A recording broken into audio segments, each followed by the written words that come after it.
I'm teaching you Ryan's test. Okay, so I am the patient. Okay, this is my ear and I am only examiner. Listen, so this is the tuning fork of 512 hertz frequency. I am taking it. This is my defective ear. Okay, I want to know, this is having some sort of deafness.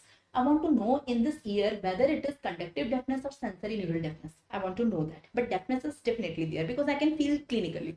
Okay, I can feel normal, I can hear normal sound in this ear, but I can hear less sound in this ear. So I'm having some sort of deafness, maybe partial.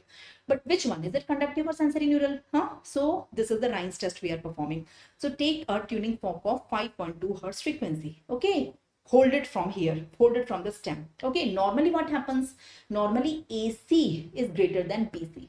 Because in AC, we are testing conductive pathway and cochlear both. But in BC, we are directly activating cochlear. I have explained you well.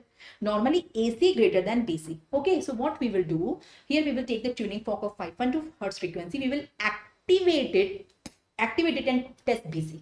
BC is shorter na normally. And I'm here feeling the vibrations.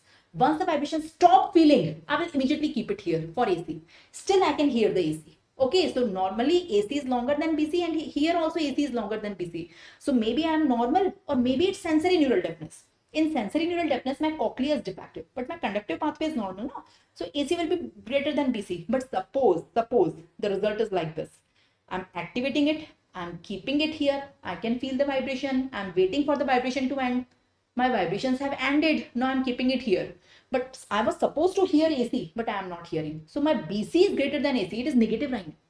You're getting it? And it is seen in sensory neural deafness. In sensory neural deafness, in conductive deafness, BC is greater than AC. Because in conductive deafness, this one is normal, cochlea is normal, but there is some problem in conduction. So that's why BC is greater than AC. But normally AC is greater than BC.